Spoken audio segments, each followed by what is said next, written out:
नमस्कार, स्वागत है आपका हमारे चैनल पर। मैं हूं आपके साथ शिप्रा सैनी। खुद को फिल्म क्रिटिक्स बताने वाले कमाल आर खान अब एक बार फिर से सुर्खियों में हैं। दरअसल कमाल आर खान ने ये ऐलान कर दिया है कि वो अब फिल्मों का रिव्यू नहीं करेंगे और उनका ये ट्वीट काफी सुर्खियां भी बटोर रहा है, काफी वायरल हो रहा है। दरअसल केआरके ने बीते दिन भी एक ट्वीट किया था जिसमें केआरके ने ये कहा था कि सैफ अली खान और ऋतिक रोशन की मूवी विक्रम वेधा का रिव्यू करने के बाद अब वो फिल्मों का रिव्यू करना बंद कर देंगे। और इससे पहले कमाल आर खान अपने इन ट्वीट्स के चलते जेल भी जा चुके हैं और जेल से बाहर आने के बाद वो लगातार ट्वीट कर रहे हैं, बॉलीवुड पर लगातार निशाना साध रहे हैं। और अब हाल ही में एक और ट्वीट कमाल आर खान की ओर से किया गया है जिसमें उन्होंने बड़ा और गंभीर आरोप लगाया है, या यूं कहें कि एक खुलासा किया है। दरअसल कमाल आर खान ने जो हाल ही में ट्वीट किया जिसमें उन्होंने बताया कि वो अब फिल्मों का रिव्यू नहीं करेंगे। केआरके ने लिखा कि मेरे पास सिर्फ दो विकल्प हैं। पहला, मैं हमेशा के लिए मुंबई छोड़ दूं और दूसरा, फिल्मों का रिव्यू करना बंद कर दूं। इसलिए मैंने दूसरा विकल्प चुना है क्योंकि बॉलीवुड के लोगों को मेरे खिलाफ फर्जी केस दर्ज करने के लिए मुंबई में पर्याप्त राजनीतिक समर्थन मिल रहा है। यानी साफ तौर पर उन्होंने ये आरोप लगा दिया है कि दरअसल बॉलीवुड के जो कलाकार हैं जिनके बारे में वो रिव्यू करते हैं, दरअसल उन्हें तमाम महाराष्ट्र में राजनीतिक लोगों का समर्थन हासिल है। तो ऐसे में मेरे लिए बेहतर होगा कि मैं रिव्यू करना ही बंद कर दूं बजाय इसके कि मैं मुंबई छोड़ दूं।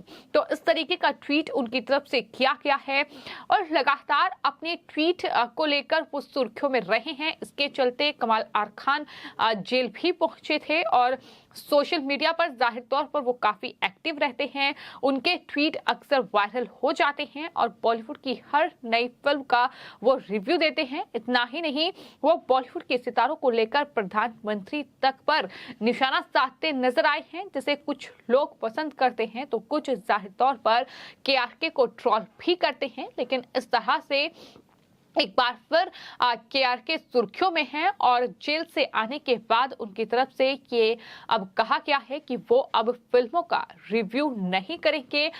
विक्रम वेधा उनकी लास्ट फिल्म होगी जिसका वो रिव्यू करेंगे और उसके बाद वो फिल्मों का रिव्यू नहीं करेंगे। साथ ही आपको ये बता दें कि कमाल आर खान ने एक और ट्वीट किया है जिसमें उन्होंने बॉलीवुड पर निशाना साधा है और कमाल आर खान ने ये कहा है कि नकली नौटंकी, कम टिकट की कीमत ऐसी फर्जी खबरें बॉलीवुड को बिल्कुल भी मदद नहीं करने वाली है। जिस तरह से लगातार जो टिकट के रेट हैं वो कम किए जा रहे हैं, जिस तरह से बॉलीवुड फिल्मों को चलाने के लिए ये तमाम पैतरे अपनाए जा रहे हैं, इसको लेकर कमाल आर खान ने ये साफ कर दिया है और बॉलीवुड को नसीहत दे दी है कि इस तरह की नौटंकी करने से बॉलीवुड को बिल्कुल मदद नहीं मिलने वाली है। अगर आप बॉलीवुड की मदद करना चाहते हैं तो प्रोजेक्ट और बकवास फिल्में बनाना बंद करें।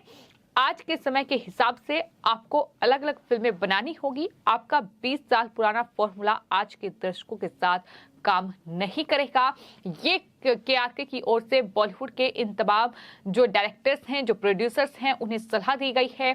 तो लगातार इस तरह से फिल्मों को लेकर कमाल आर खान रिव्यू करते रहे हैं। कई लोग उनके इस रिव्यू को पसंद करते हैं, कई लोग उनका इंतजार भी कर रहे थे कि वो कब जेल से बाहर आएंगे और कब वो फिल्मों का रिव्यू करेंगे। लेकिन जेल से बाहर आने के बाद उन्होंने अब ये साफ कर दिया है कि वो फिल्मों का रिव्यू नहीं करेंगे। लेकिन इससे कुछ दिन पहले ही उनकी तरफ से एक और ट्वीट किया गया था जिसको लेकर वो काफी ट्वीट उनका वायरल हुआ था। सोशल मीडिया पर काफी चर्चा भी हुई थी। केआरके ने आरएसएस ज्वाइन करने की बात भी कही थी। उन्होंने जो ट्वीट किया था उसमें लिखा था कि आरएसएस प्रमुख मोहन भागवत और साथ ही देवेंद्र फडणवीस जो कि महाराष्ट्र के डिप्टी सीएम हैं, उन्हें टैग करते हुए लिखा था कि वो संघ में शामिल होने के लिए तैयार हैं अगर आरएसएस को उनकी जरूरत है। इसी के साथ उन्होंने बताया था कि वह जल्द ही एक राजनीतिक पार्टी में शामिल होने जा रहे हैं। कौन सी राजनीतिक पार्टी होगी, संकेत कहीं ना कहीं दिए गए थे कि अगर आरएसएस या फिर बीजेपी चाहती है तो वो उस पार्टी को ज्वाइन कर सकते हैं। इस तरह के संकेत उनकी तरफ से जरूर दिए गए थे। तो इस तरह से लगातार ट्वीट जो है एक के बाद एक केआरके के सामने आ रहे हैं। तमाम लोगों का जो समर्थन उन्हें मिल रहा है उसका वो धन्यवाद भी कर रहे हैं और साथ ही साथ कहीं ना कहीं जिस तरह से फिल्मों को लेकर वो रिव्यू करते हैं और उसके चलते उन्हें जेल भी जाना पड़ा। आपको ये बता दें कि केआरके ने इससे पहले लाल सिंह चड्ढा जो कि आमिर खान और करीना कपूर खान की फिल्म आई थी उसको लेकर आमिर खान और करीना कपूर खान को काफी कुछ उन्होंने कहा था, अपने ट्वीट के जरिए निशाना साधा था और ये साफ तौर पर कहा था कि किस तरीके के इनके बयान होते हैं और उसके बाद इस तरह की ये बातें करते हैं, इस तरह से अपने फिल्मों को प्रमोट करने के तरीके खोजते हैं, फिल्म बकवास है। ये तमाम चीजों का जिक्र कमाल आर खान की ओर से किया गया था। तो लगातार जिस तरह से वो फिल्मों का रिव्यू देते हैं उसके चलते वो निशाने पर रहते हैं और यही वजह है कि एक बार फिर कमाल आर खान ने ये कहा है कि मेरे पास सिर्फ 2 विकल्प हैं। एक विकल्प ये कि मैं मुंबई छोड़ दूं और दूसरा विकल्प ये कि मैं फिल्मों का रिव्यू करना छोड़ दूं, क्योंकि जो बॉलीवुड के लोग हैं उन्हें महाराष्ट्र में राजनीतिक दलों का राजनीतिक समर्थन हासिल है। तो ऐसे में मेरे लिए दूसरा विकल्प बेहतर रहेगा। लेकिन सवाल ये है कि अब अगर फिल्मों का रिव्यू नहीं करेंगे तो कमाल आर खान अब करेंगे क्या, इस पर भी सबकी निगाहें टिकी हुई है। क्योंकि जिस तरह से हर रोज वो ट्वीट करते हैं, जिस तरह से वो हर रोज बॉलीवुड को ट्रोल करते हैं, जिस तरह से वो बॉलीवुड से सवाल पूछते हैं कि आखिर किस तरह की स्क्रिप्ट और किस तरह के कहानी बॉलीवुड में बुनी जाती है, तो उस तरह से वो लगातार बॉलीवुड को निशाने पर लेते रहे हैं। लेकिन सवाल अब यही है कि केआरके अगर फिल्मों का रिव्यू नहीं करेंगे तो फिर क्या वो किसी पार्टी को ज्वाइन करेंगे, ये आने वाले वक्त में देखना होगा। तो भले ही केआरके की ओर से ये ऐलान कर दिया गया हो कि वो अब फिल्मों का रिव्यू नहीं करेंगे, लेकिन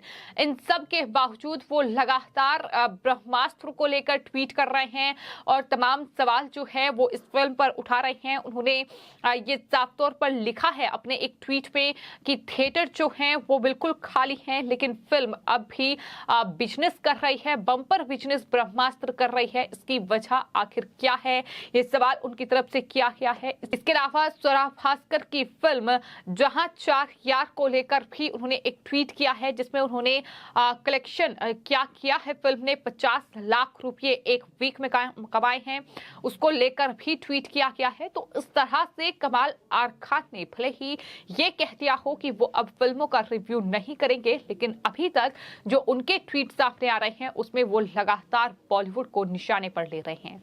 फिलहाल आपकी इस पूरे मामले पर क्या राय है, मैं कमेंट बॉक्स में जरूर लिखें और चैनल को सब्सक्राइब करें। धन्यवाद।